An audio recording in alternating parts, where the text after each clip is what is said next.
Okay, I'm here with Eastside's finest, Joe Blow.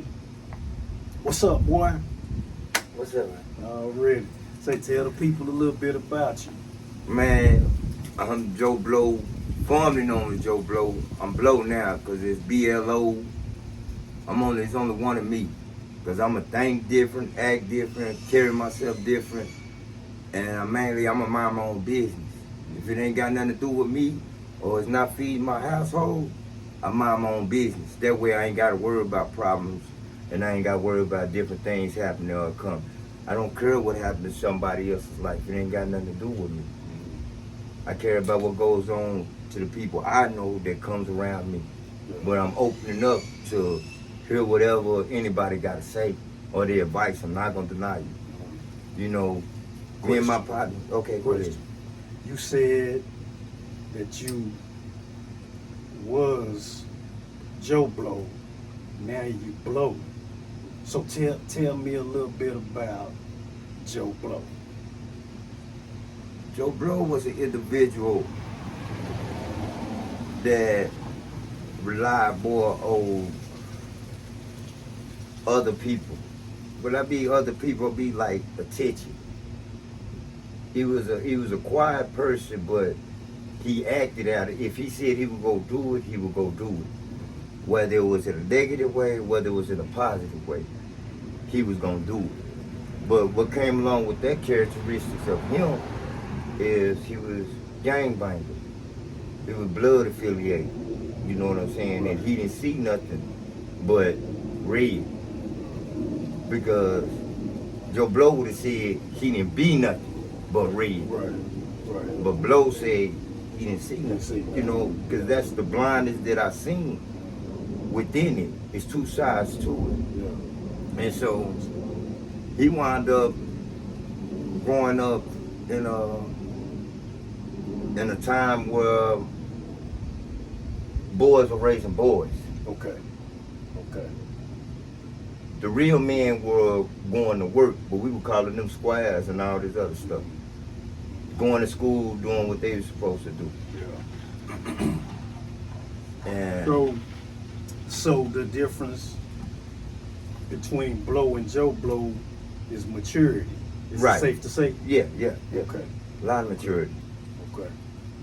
Now, we was talking earlier, you said you did 10 years in the feds. You want to talk about that? Yeah, we can talk about that. Okay. We can talk about it all. What was your charge and your conviction? I was convicted of possession of heroin and cocaine and 22 grams of so-called what they call cocaine base, which was really hydrochloride. It was cocaine, but just because it was in a rock like form, under the federal rules, it's considered crack cocaine.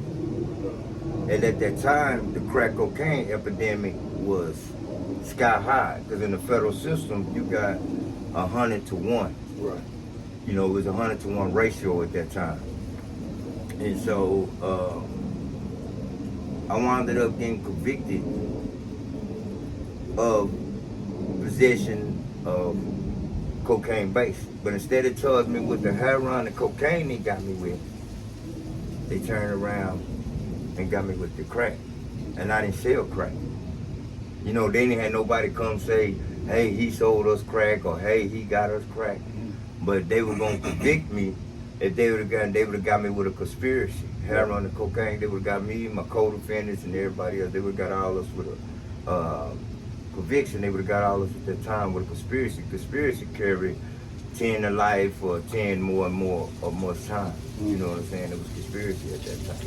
So I heard you say they got you for crack. Is that because crack on the books, you get more time for crack than cocaine? Yeah, you got more time, and mostly they figured that was a black man's drug. Yeah. Yes, sir. See, I sold heroin and cocaine to white folks. Okay. Didn't no black person tell on me. White folks told on me. You understand what I'm saying? And I seen that, you know what I'm saying? Because that's mostly what I dealt with is white man drugs. Yeah. But out of all the heroin and cocaine I got caught with, they wound up charging me with this crack. The black man's drug. The black man. Because they figured it was, the crack law was going to change and you were going to get some time. But it wound up changing after I done did all my other time, all this time. But it came back to bless brothers that needed it at that time, got time cuts, immediate release. It came back to bless them. How did was it a Fed conviction if it didn't go across state lines? Anytime you got drugs and guns together, it's automatically that's a violation of the law. Anytime you got any type of controlled substance along with a firearm, because they say the firearm is used there to protect the drugs. Right. So anytime that's automatically a federal offense. You got guns and dope together. So that's automatically. That's just whether the feds want to pick this case up or if they didn't want to pick this case up. So they basically changed a lot of the laws to get us on. It was the easiest drug around there. Yeah. It was the easiest drug, you know, at that time, you know, to get around here. You can get crack. Crack was the hottest thing back in the 90s. Crack epidemic was real strong. Yeah. Yeah. So what was it like in the feds? In the feds, it's more of depends on who you are. You know, like me, I started out at a medium high security in Louisiana. Okay. And in there it's mostly more like if you gang affiliated. In Louisiana. Yeah, no, it's feds. Feds got people from all over. Okay. But you got different cars you ride in. You got different cars. The first car that came to accept me was the Bloods. Because they seen the tattoos, they seen everything. They was the first people that came to accept me. Okay. You had the Texas dudes, you had Texas Family, you had all different organizations. But the fact is, the Bloods embraced me because when I first got to Oakdale, they said, "Say, man, you got some homeboys here from Texas." And I was like, "Man, I don't see nobody here I know or ever seen in my life, right?" Right. And they was like, "Man, yeah, you do this dude over there by the name of Rico. They call him Big E. His name was Rico. I know him for Rico." Okay. But I couldn't find out. I had heard in the jail, you know, what Rico had did. You know what I'm saying? You know what I'm saying? I knew he had told. And shit, my whole mindset is, hey, this what it is for niggas snitching. They make them go up top. But now I gotta tell you, I wasn't but 20 years old when I went in there. Okay. I went in as a kid at 20 years old. Anything you ever hear about Joe Blow, he done as a teenager. Everything from 12, 13, we can go back to history. All that I done as a youth age. You know what I'm saying? I didn't do it as I was grown. You know what I'm saying? Because, you know, we used to think we were grown back then. You know, candy cigarettes and all kind of other shit. Niggas thought they were grown. Yes, sir. You know what I'm saying? Growing up. Well, they used to say, well, you ain't gonna live to see 21. 21. So why not try to live life now? Live it day by day. Yes, sir. You know what I'm saying? When you got boys raising boys, because it's the same problem going on from each household to every household. Well, so in my mom mentality, getting back to what you were saying, my mom mentality, I still thought as a young man, but I always did one thing: I mind my own business. Right. So when we got over there, when I got there, the nigga was like, "Man, you know, you come in on the bus, it was other dudes, so we go to the chow hall." Now I still got orange on, fresh orange on, you know, we still sitting down, you know, shit, nigga sitting at the table by himself. So the dude Rico come over there, right? He said, "Say, homie," he said, "Man, you know, I've been knowing you since you was young, fool." He said, "Say, man, you went and told these cats on her that I was hot." I said, "Man, you did snitch, man." You know what I'm saying? He told me, "Man, yeah, you I said, "Nah, man, Don Ray told me, man, I done seen that." "Nah, man, oh, man," he said, "Man, you gonna really do me like that?" He said, "Man, the only reason why I ain't smashing on you is because I know your family and I grew up with you. I said, man, what you finna do to me? You finna do something that another nigga probably ain't trying to do? What you finna do, whoop me or something? Yeah. You finna whoop me? You think I'm scared of that shit? He was like, nah, man. So then the big homie, Big E, I just got in a tunk with him. He was at a Cali out West Side Paru. Okay. He came and hit the table. Like, what's up, little homie? You good, little homie? I was like, yeah, I'm straight, big homie. And then I seen this nigga turn around and say, hey, what's up, E? I said, oh, this nigga got pussy.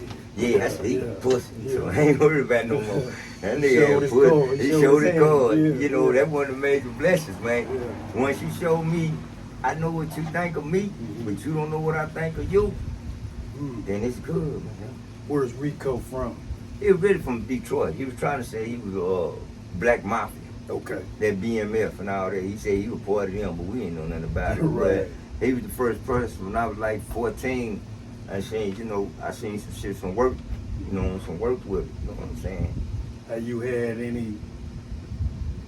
Well, let me ask you this: what was the end result with Rico, or how did it go? Oh man, shit. After that shit, man, niggas went to talk, man. That's when the Fort Worth niggas started coming out. You know, like that's when I met Moochie. I met Moochie there. DC, he was at Como. I can't remember. I know his last name was Choice. Dwayne Choice.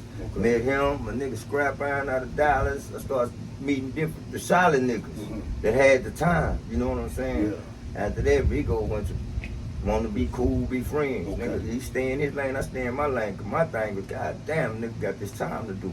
Yes, sir. So a nigga was the only thing I knew to do is get back in that law library and read. So I went to law library and started reading every day. And learning from another old nigga, you know what I'm saying, teaching me how to understand the language, the language, reread. They got a Black's Law Dictionary. I go over there every day and read. You know what I'm saying? Go work out and go over that. What did you, is there anything in particular that you learned in the law library that sticks with you to this day? Yeah, on the back of the books, all law books, right? It's a lock on the back of it, right? But on your case is the key. Now it's the key on the back of all the law books, but on your case it's a lock. The signs and stuff with symbols. So you got to get in there and find which key to unlock your doors. But with the federal system, they got so much construed that they can make each language to make it make sense.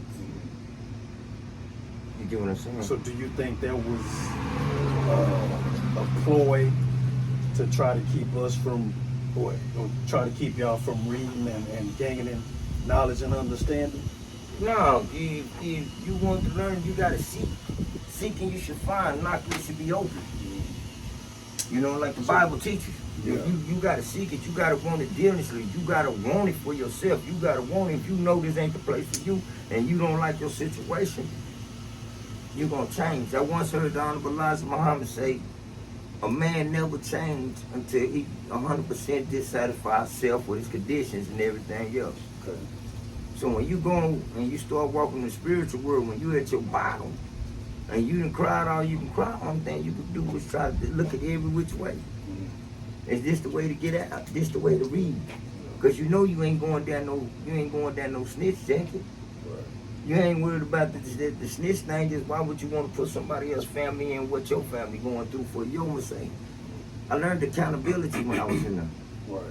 So I held myself accountable for a lot of actions. So immediately when you got to the feds, your mindset was it wasn't to get in no trouble, but it was to do your time and go home.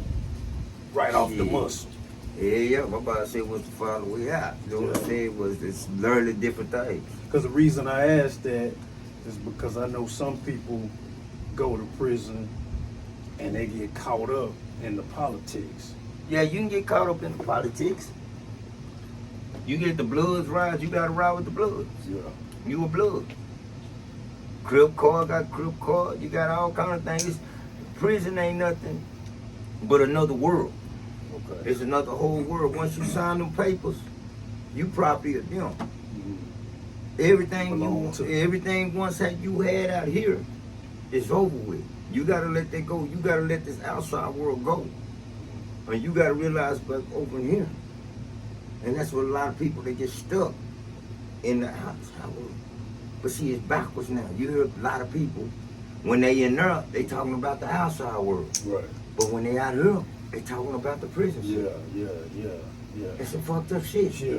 But that's would you say that's being institutionalized? no, I call that the falling star syndrome. Okay. That's when they was at their highest point in life. Okay. That's when they hit the best part of their life. They bragging about it. When they had this, when they had that, when they got all the attention they needed. When they was somebody. Kind of like a dude that played sports in high school, and he stopped playing after he got out of high school, but he still lives in that high school sports mentality. Right. Is that a like an equation to what you're talking about? Yeah. He's still living in that world. Yeah, he's still living at the highest part of his life. Okay. That's when the best part where he's seeing happiness. So how did you escape that? How did you escape the falling star syndrome? Because I never tried to be a star out here. I never tried to be that. I wasn't gonna allow being out here or anything. It was every day was about getting up, learning something, getting up, trying to getting up, making $1.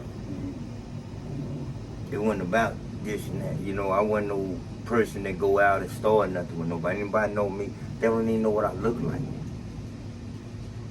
They don't even know what I look like. They never seen what I look like. They don't know nothing about me. All they doing is they go by what's in the Bible, the gospel, what they heard. They can't tell you my real name, my favorite color. They can't tell you nothing. Do you see a lot of the falling star syndrome out here today? Yeah, I see a lot of it. When I see the same people, and all I know is they talking about the past and what they did, and they can't talk about the future of what we gonna build or what we trying to get, and without just talking about it and being about it.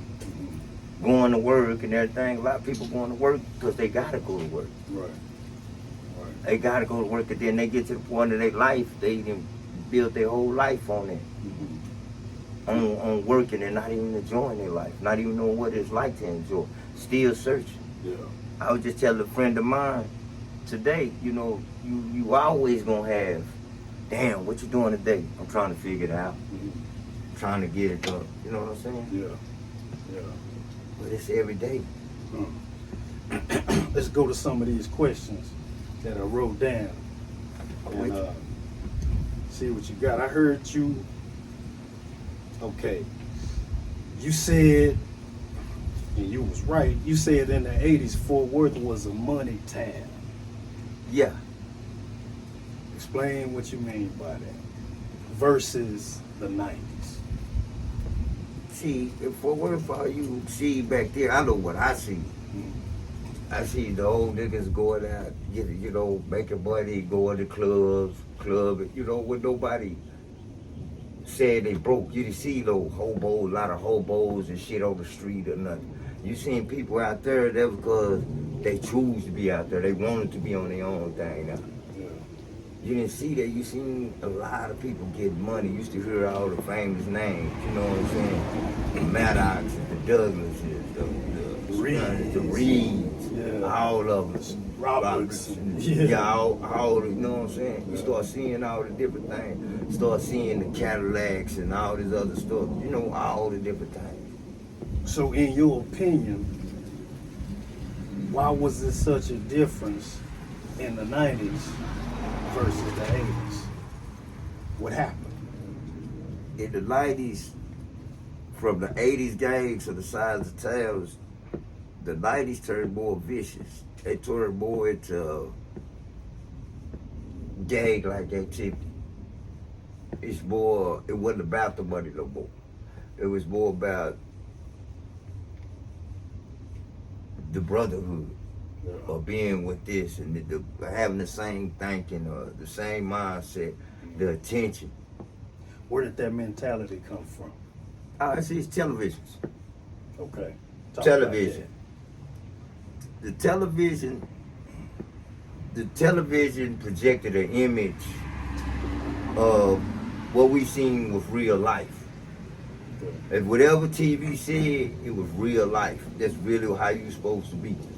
Like a lot of kids, a lot of kids or something used to think, hey, I'm gonna be Superman and try to fly. Or I'm gonna be Batman and do this. You know what I'm saying? It was, I'm trying to get it down to the T. It was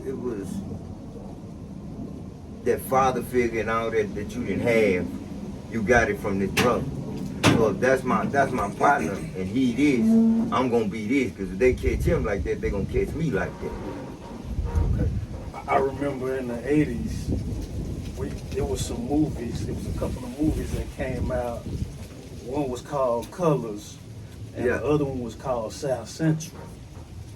Do you think that those movies played? I heard you say the television.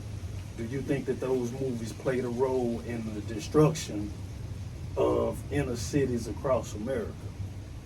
Oh yeah, they played a big role. Cause when you came through, the best part was, you remember the part where they all walking in jail? Colors.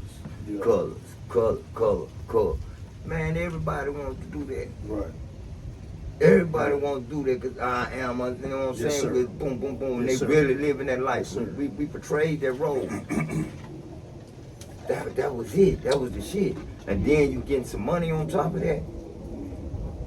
But like you said, it was boys raising boys. Right. So it was nobody there to say, hey man, that ain't what that is. Nah, I ain't gonna take that. It was motherfucking niggas out there. It was grown folks out there saying, man, that ain't what that is. But you had very few. Okay. The majority of them is like, shit, they let them youngsters do whatever they gonna do. Just some of them just wasn't like, cause see, we wasn't the kind of, when the blood gang came with us, we wasn't the type of bloods that go out and bother other motherfuckers. Right. You know what I'm saying? There was so many Crips back then, they had to come over there. Anywhere you go, you were gonna be this way and that way. But hey man, it changed the world. Cause and our bullshit aside, and one party was fun, and the other party was sad. Yeah. You know what I'm saying? Cause it's two sides. You don't really care about it until you the victim. When you become the victim, it's a whole different world. Yeah. So were you ever a victim? Yeah, I've been shot twice in the face. Talk about that. One time I just got off, I was working at the ballpark. I just got out the ballpark, right? Boom. I'm coming to the house. Boom. I tell my baby mama, and they're like, shit, I'm gonna go get something to eat. In the process, I'm going up the street. Brewing stuff. Boom. My homies flagged me down. She said, man, look out, man. Come on, fool. What was up? They said, man, them crab niggas up here tripping. I said, where? They said, right here. Where? So I turned around, boom. Where was you at? I was in my Regal. Where? Right here on Brunwood stuff. Okay. We're going up past Willow Bend. They were called Willow Bend. Right here, they call it Chaparrals now. Yes, sir. By Quick Trip. Yeah, up there. Quick Trip went there with Burger King. The Burger King. All right. Yeah. So we going down there, boom, we turn up in apartments. Boom, I get out the car. I ain't get out the car, we pull up. My nigga jump in, he said, man, these motherfuckers on a trip. So we get out there, he said, man, don't get out the car. I said, man, you crazy motherfucker, you know I'm ready. Boom, I pop the trunk, get the gauge, you know what I'm saying? My nigga said, come on. But guess only thing it is, I still left my car running. So we ran up on them. Boom. They was down there. They had ran in the houses and shit. So when they seen that I came out, like, niggas say, look out, cuz.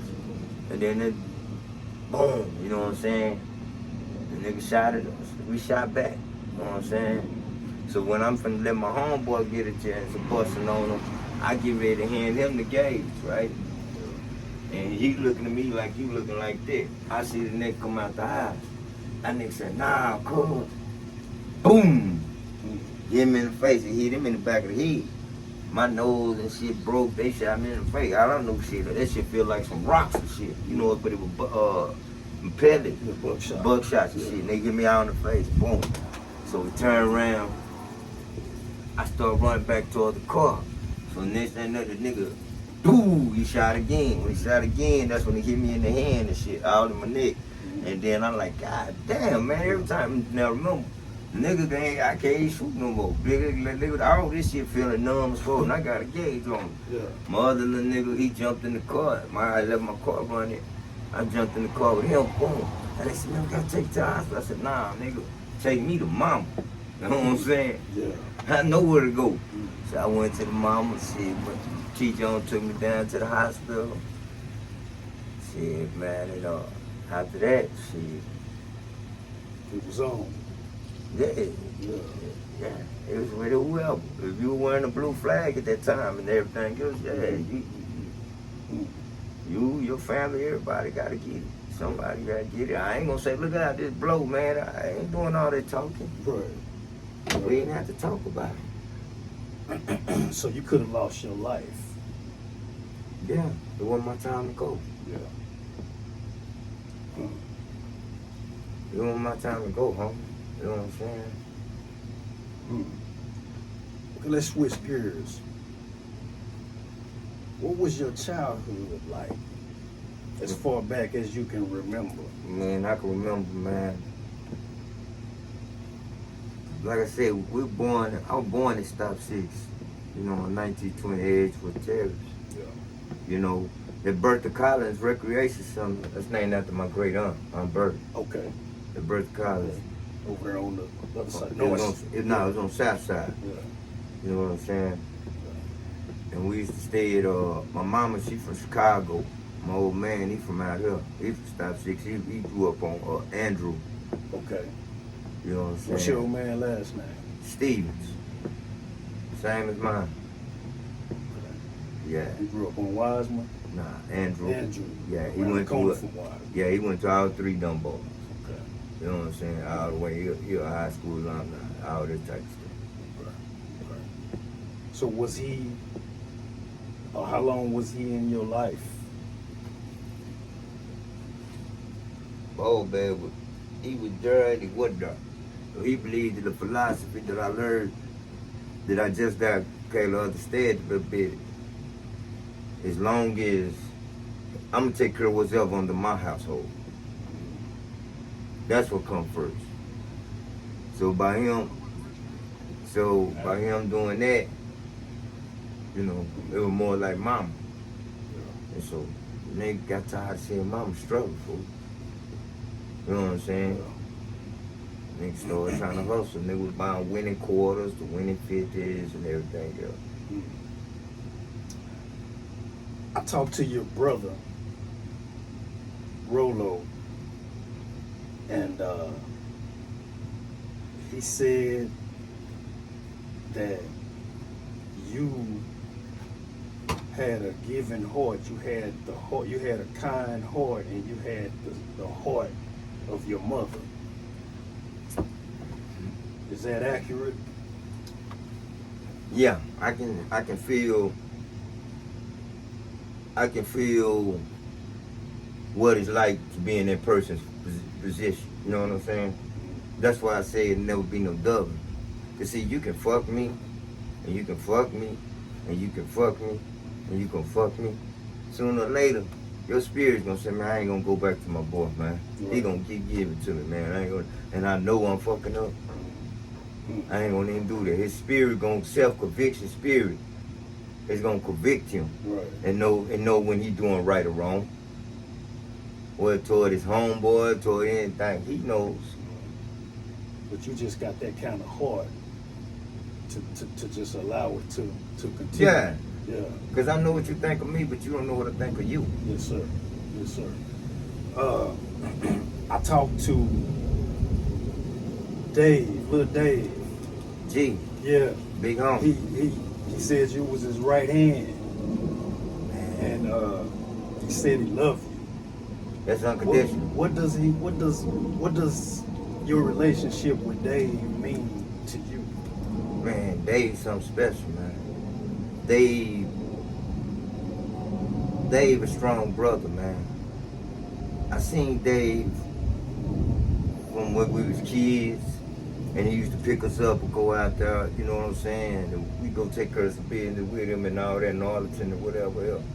He was like a little dude, but he had the heart, the spirit. But he have a line, it was a giant, you know what I'm saying? Yeah, he did. And it was good, man. You know, if something happened, I remember like my brother got shot when they shot my brother's arm off. It was like, say, we're gonna have that. You know what I'm saying? Right. Nigga, I still got the clipping. That same day. You know what I'm saying? G Dave. I ain't saying Dave, Yeah. but the love that all the hoods came. Because being the blood, we was out together, man. And them, you know, Dave, Trent, Big Dog, Big Wayne, you know, Trent, Big Dog, them, you know, all I was close to Wayne, you know, a good dude too. Good small, you know, there's so many fans, you know, so many of them. Good, real good dude. And what makes them good is not the shit, it's the spirit. Right. And when I see Dave overcome the one major thing of losing, burying your child, and still have your insanity and stand as a man and stand tall and still dedicate to not only your kids, to other kids. Right. Say, homie. Yeah. That inspired me. Because you don't know what it's like to be the victim and go through it and you was the creator.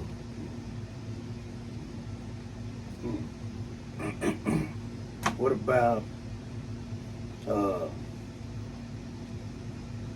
Trent? Tired. What does he mean to you? Man. I called Trent David when we was in penitentiary. The biblical character, David. Biblical character, David. Yeah. He first came in, he was like, damn, I'm like, goddamn, you know, what you done did? You know what I'm saying? Because I'm getting ready to go to the pen. And we just talk, man, we chop it up. And then I had read the Bible, and I stayed reading the Bible, you know what I'm saying? He had that David character, the one that could slay the giant, you know what I'm saying? The spirit that could slay him, that entrepreneur that, man, I'm not gonna be familiar. I fuck with you. I'm fucking with you. Can't no nigga tell me who who fuck with. You know what I'm saying? He then to sit back and we chop it up and we talk about everything. I'm talking from stock markets to emotions to life to the presidency, all that. We got bits on all that. You know what I'm saying? Nah, man, he inspiration, man. He really a life coach. Yeah. He just got to bring it out more. He 360. He really a life coach. Agreed. Yeah. Agreed.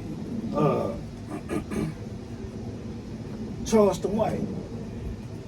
Blue. Blue. Jesus. When did y'all meet?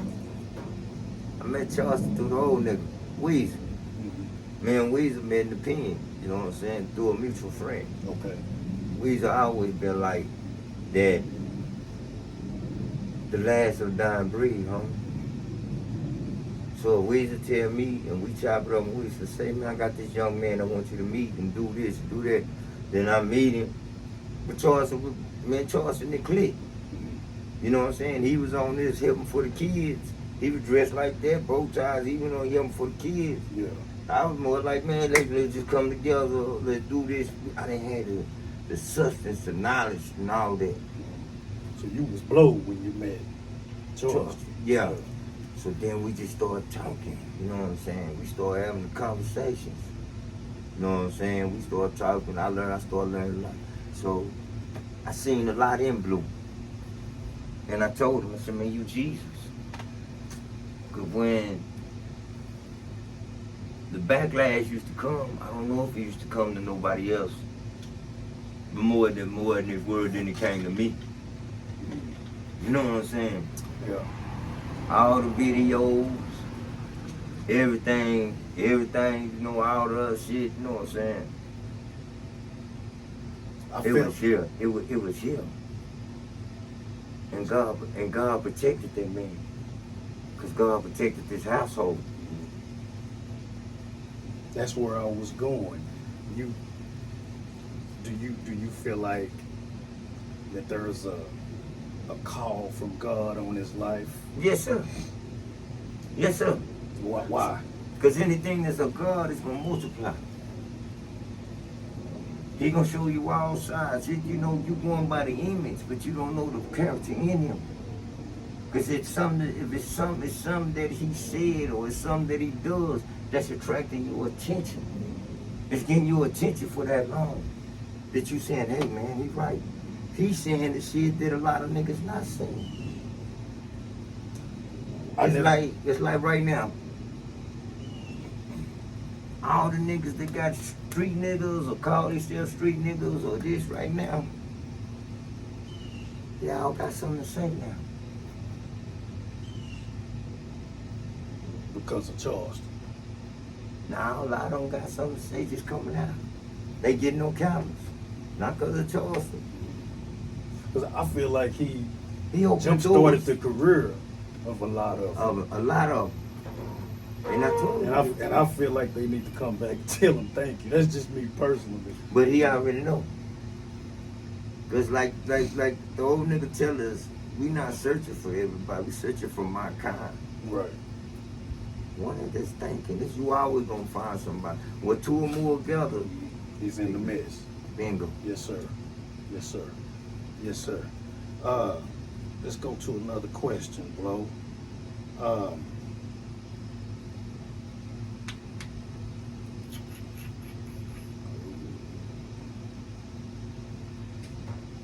I heard you mention the street lights in your last interview. Yeah, street lights was back when I'm gonna say because like there's some people out here that's listening that don't have a clue what the street or the porch light was really for. Well, to me, you know, I don't know the definition. To me, was when the lights come on, I mean, it was time for you to have your ass in the house, right, or be around or by the house. That was the way that we didn't have to go looking for you. You know what I'm saying? Because once you ain't at home, you what's outside at nighttime? If the lights on, I mean, it's darkness. What they say happen in darkness. Let's switch gears and talk to the kids. What would you say to a youngster that's thinking about picking up a gun, that has no control of his emotions and that's settling his differences with that firearm? I tell him to go Google it. Because he ain't going to believe what I say. So go back and read for yourself the past people and what did happen to them. They get caught. There's too many cameras, there's too many everything. They go down and they ain't got bond money. You gotta give it to them. You doing this because of what? What? Why? World? How? Is you gonna feel the good today as you feel tomorrow? Don't act off emotions. I learned to control my emotions. My emotions control my actions, and my actions control my destiny in life. So that's what I do. We got emotions, but I learned to control them. So my advice to them is to think it out. Talk to somebody. You know what I'm saying? Let them know how you feel. You said, I want you to say that one more time in the camera. Somebody out there is going to need it and going to hear it and just might receive it. Learn to control your emotions. Your emotions control your actions, and your actions control your destiny in life. Once you learn to control your emotions, you will be all right. You got emotions, but you got to learn to control them. You can't always act out on what you think or what you feel. Feelings and emotions is, you got to think out of logic. And especially if you got children, you got to think who gonna raise them. Do you want somebody else calling when they go through this or they go through that? Nah, you got to think within yourself on what you really want and how you plan on doing it. And I just don't know too much else to say, because once you do it, that 45 seconds, 10 seconds, whatever, that could be the rest of your life in prison, because you're going to get caught no matter what it is. So think about it. You're going to jail. Is it worth it? I heard Charleston say one time, which I agree with, most of our youngsters are being raised by a woman, and when they resolve their conflicts, they resolve their conflict the way they see their mother resolve the conflict, by being emotional, not necessarily yelling and screaming, but being in her feelings when she disciplines, or being in her feelings when she gives correction. Would you agree with that? Yes. 100%, because most of these dudes most of these youngsters, they want the last word. They got to have the last say so. They got to prove something. Those are the female characteristics. Those are what they seen come from their mother. You see most of these young dudes on the phone with 4 and 5 hours with a nigga instead of with a girl. Who used to do that? You see them talking about power and all these other movies. What happened on this episode? What happened on that episode? Who used to do that? Mama. Right. So the emotions started to come out, but the emotions already in, because you got male genes and feminine genes, and they let the mama gene dominate at that time, at that moment. So you got to learn to control them. I read a book about, it was called Cross-Gender Parenting, and it talked about the importance of both parents being in that child's life, because while that child has the estrogen, he or she also needs the testosterone. I agree totally. I've been in a situation. Boom, I'm a single father, raising 2 kids, right? I just got married not too long ago. Congratulations. Yeah, I just got married not too long ago. But I could never give my daughter the proper nourishment that a real woman can do. You know what I'm saying? Yes, sir. I can never raise just like a woman, because she could tell you how to be this. She could tell you how she wants you to be like the man she wants you to be. A lot of these women, this kind of man they want them to be. Messing that child. Right, but they don't even have that type of man in their life. They don't have that man to show. Where does that mentality come from? Man, you can trace it all the way back to slavery. Pitch this one against this one, pitch that one against that one, the Whittleland syndrome. You could trace it all the way back to, all the history. But the things so about the woman would see her man getting beat or castrated and everything. Yeah. And that mentality is alive today. Woman feels like they're 50-50 with a man. You can call me what you want. Ain't no woman real 50-50 with now real man. A man of God. No. Right. Not a man of God. I always say when the doorbell ring or the door knock at 2 o'clock in the morning, and the man and the woman is at home, who going to the door? Mm-hmm. The man. Yeah. I was going to ask you something. Rolo told me about a gentleman named Darius. Danger. Yeah. Tell me how y'all met. Danger is my brother-in-law now. Well, really my brother. Me and Danger were banging against each other. He from 506 from Hoover Lane. You know what I'm saying? His sister is my wife. And we've been messing around for years. You know, just off and on since we were kids. But Danger did 27 years of trying to kill me. They did a drive-by, but they missed us and shot a little boy. You know what I'm saying? And that was a test of faith for me, to forgive. You gotta forget it at times, you know what I'm saying? Because at the same time, I look at all the things that I've run into them. You know what I'm saying? It went vice versa. So it was that thing they call karma. But God brought us all the way through all that to be tight and have an understanding on each other. Not look at each other as a color. He didn't put in work for the Crips. I didn't put in work for the Bloods and myself. And he tried to put some work in on you. Yeah. I was gonna bring him over just now. He said he had to go to the gym and stuff. We got the most respect for each other. So, man, God has been with you. Yeah, I know.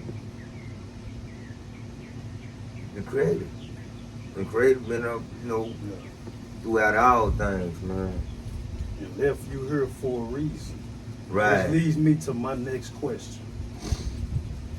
We talked about it a little bit over the phone, but what is your purpose and your legacy? Or what do you want your legacy to be when it's all said and done? He treated everybody the same as he treated himself. No bigger me, no bigger you. I got your back, you got my back. Together we stand, divided we fall. I love that, man. And your purpose? Because I've been there without. I know what it feels like. Emotionally, physically, spiritually.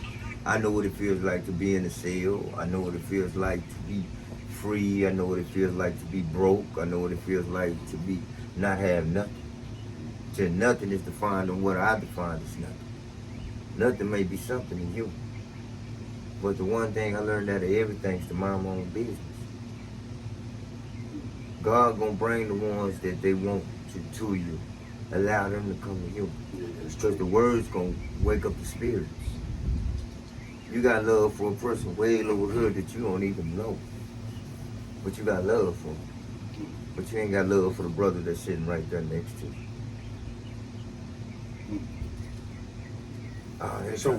So, are you walking in your purpose? Yes, sir. I see it every day. I'm able to give back to, with the VIP. I'm able to give back to the kids, the youth, teach them different things, stop the gun violence and, really try to steer their mind into another thing. Right. You know what I'm saying? Show them that once you show a person how you truly feel and they can relate to what you truly feel, don't sugarcoat nothing. Like, nah, nigga, I ain't got it. You know what I'm saying? Right. Or this and that. Yeah. Help them out there and stuff. You build that relationship up with them. You can work. Teach them how to hold themselves accountability for their own actions. Yes, sir. The dash in between the death and the birthday. Yeah. Because Yes, everybody gonna be there. Huh. Scarface or Tupac? Face. Hands down. Hands down. Why? Man, Face, I always kicked the real. I always said so. You know what I'm saying? Really D, ghetto boy, they always say, what is that, money? Oh, money. Ain't with me, And bro, I got to get my hands on some. I'm the Positive Postman, and that's Blow. Y'all be good. Peace. Peace.